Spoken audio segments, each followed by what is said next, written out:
Abu Rayhon Beruniy. Birinchi bo'lim.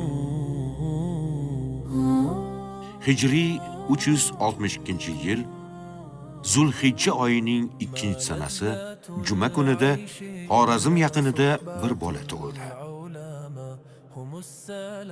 Arab va islom madaniyatining eng yorqin namoyandalaridan biri sifatida mashhur bo'ladi. Allohim o'zingga shukr. Qachonlardan beri o'g'il farzand kutaman. Otasining orzusi ushalsin, unga Muhammad deb ism qo'yaman. Muborak bo'lsin ummu Muhammad. Mana o'g'lingiz katta bo'lsa, sizga yordamchi bo'ladi, dastyoringiz bo'ladi. Yo'q. Yo'q? Nega yo'q deysiz?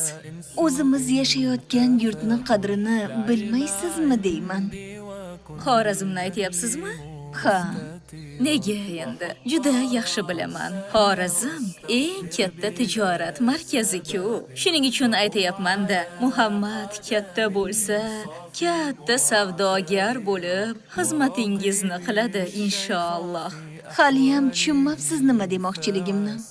Xorazm faqat tijorat markazi emas-ku. Xorazm ilm shahri, ulamolar shahri. Men Muhammadim olim bo'lsin deb niyat qilganman. Ha, endi tushundim. O'g'lim tolibi ilm bo'lsin degan ekansiz-da. Faqat tolibi ilm emas, muallim bo'lsin, ilmiga amal qiladigan olim bo'lsin deyman, inshaalloh. Oilaning iqtisodiy ahvoli yaxshi emas edi. Yolg'iz ona ro'zg'or tebratish uchun og'ir mehnat qilardi. Muhammad yoshligidan onasiga yordam bera boshladi.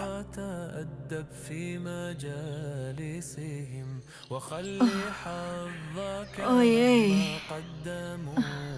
Sizga nima bo'ldi, oyi? Charchadim bolam. Bugun ko'p ishlab yubordik shekilli.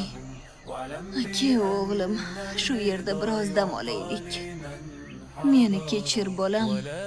Men seni o'tin terishingni istamagandim. Aslida sendan umidim katta edi. Muhammad. Qayerdasan bolam? Shu yerdaman, oyi. Nima qilyapsan? Mana bu gullarni bargini qarang. Shakli boshqacha ekan. Ilgari hech bunaqasini ko'rmagandim. Hamma narsaga e'tibor berasan, aqlligim. Rostlanamda, oyi. Bu yerda birinchi marta o'tin terishimiz. Mana bu gulni bargini boshqa joyda ko'rmaganman. Voy tavba. Qayerga borsak, o'sha yerdagi gullarni bargini eslab qolar ekansan-da, o'g'lim. Ha, eslab qolaman. Ko'pini quritib, saqlab, yig'ib yuribman, oyi. Men ham giyohlarni yaxshi ko'raman, o'g'lim, ayniqsa rayhonni. Seni ham hamma Abu Rayhon deyishini istayman. Abu Rayhon rosa chiroyli eshitilar ekan. Ha, xushbo'y degani. Rayhonni hidi ham yoqimli, o'zi ham foydali. Xuddi senga o'xshaydi, o'g'lim. Lekin men seni bundan ham ko'p foyda keltirishingni istagandim. Mendan foyda chiqmayaptimi, oyi? Yo'q, bolam. Sen rosa ziyrak, mehnatkash bola bo'lding. Sen olim bo'lsang, butun dunyoga foyda keltirishing mumkin. Ko'rib turibman, qo'lingdan keladi. Allohdan doim shuni so'rayapman, Muhammad. Abu Rayhon o'g'lim. Abu Rayhon onasiga uy ishlarida yordam berib yurdi. Lekin ilmga qiziqishi kundan kunga ortib borardi. U o'z davrining katta ustozlaridan ilm ola boshladi. Tez orada Qur'oni Karimni, ko'plab hadislarni, fiqhiy qoidalarni yod oldi. Mashalloh. Alloh ilminga barakot bersin, Muhammad. Rahmat ustoz, sizga shogird bo'lish men uchun sharaf. Alloh tavfiq bersin. Mana Qur'oni Karimni ham yod olding, ham hadis ilmini, ham fiqhni o'rganyapsan. Ikkisini ham mukammal o'zlashtiryapsan.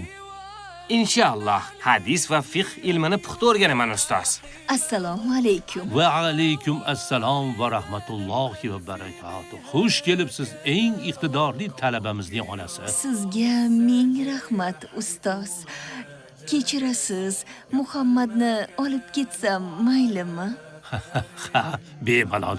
Bugungi darsimiz tugadi. Ustoz, Muhammadda rostdan ham qobiliyat bormi? Ha, bor. Bor. Inshaalloh uning kelajagi porloq bo'ladi. U ulug' imom bo'lib yetishadi. Sizga nima bo'ldi, Ummu Muhammad? Bir narsani o'ylab qoldim, ustoz. Lekin to'g'rimi, yo'qmi, bilmayapman. Nima ekan, aytingchi? Xo'sh. Menimcha Muhammad boshqa ilmga ko'proq qiziqadi. Qanaqa ilmga? U-chi nabotot olamiga qiziqadi. Mendan doim o'simliklar haqida so'raydi. Men bo'lsa, bilganimcha javob beraman. Siz berayotgan foydali ilm qolib, shu nabotot olamiga chalg'ib ketmayaptimikin deb qo'rqaman-da. Muhammad qiziqadigan ilm foydali emas deb kim aytdi? Tushunmadim, ustoz. Muhammad tabiiy fanlarga qiziqadi deyapsizmi? Ha, ustoz. Buni nimasi yomon? Bu ilmda ham odamlarga juda katta foyda bor-ku. Masalan, giyohlardan dori-darmon tayyorlanadi. Alloh shifo bersa, o'sha dorilar bilan kasalni davolash mumkin-ku. Yordam beradi, to'g'rimi? Ha, to'g'ri. Insonga manfaat beradigan har qanday ilm foydali ilm bo'ladi. O'g'lingiz juda ziyrak. Qaysi sohaga qiziqsa, o'sha sohaning yetuk mutaxassisi bo'la oladi. Inshaalloh uning bir emas, bir nechta sohada mutaxassis bo'lishga uning layoqati bor. Alloh rozi bo'lsin, ustoz. Endi ko'nglim xotirjam bo'ldi. O'g'lingizga qayg'urganingiz uchun sizga rahmat, singlim. Tez orada uning yutuqlarini ko'rib xursand bo'lasiz.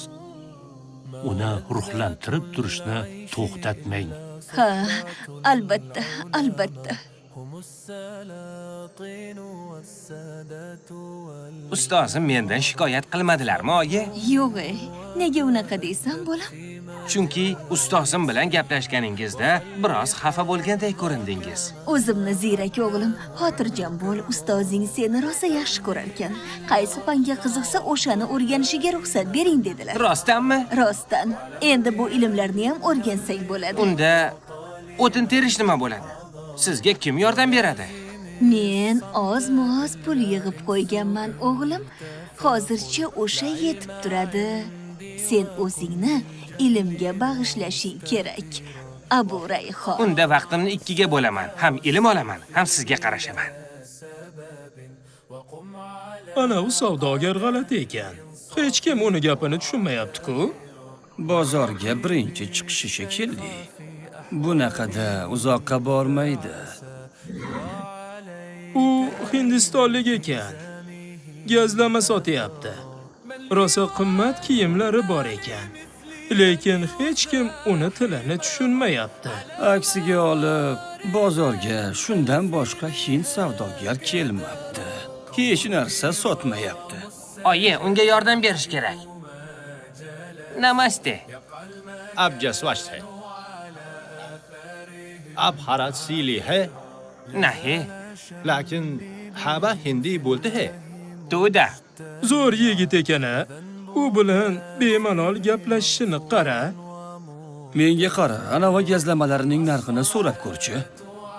Abu Rayhon Hind, Yunon va boshqa millat savdogarlari bilan tanishib, gaplashib yurdi. Ularning urf-odatini, tilini o'rgandi. U Yunon ekan. Bu shinada?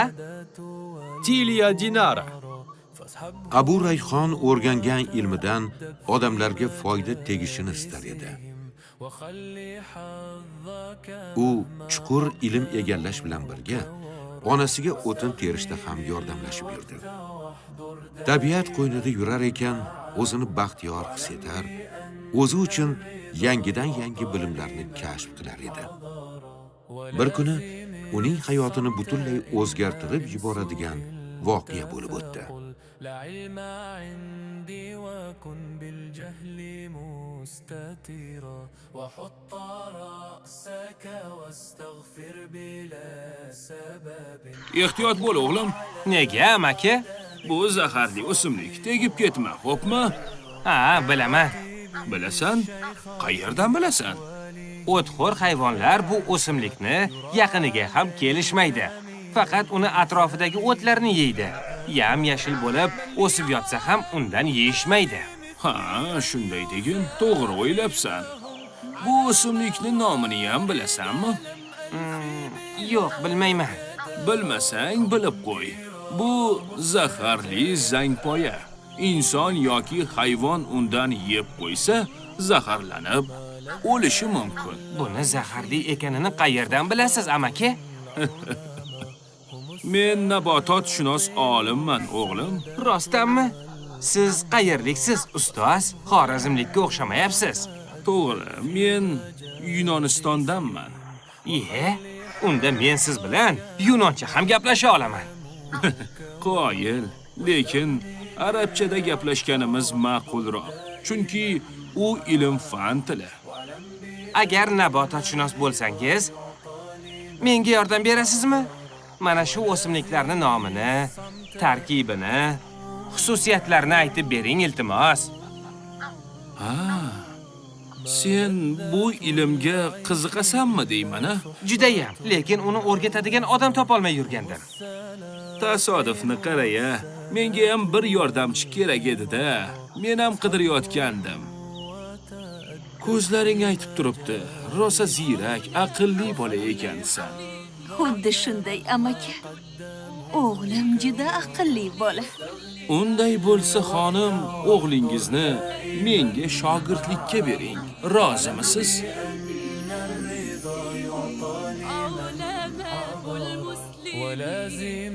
Shunday qilib, Abu Rayhon Yunon olim bilan ilmiy safarga otlandi. Bu safar hali uzoq davom etadi. واستغفر بلا سبب وقم على قدم الإنصاف معتذرا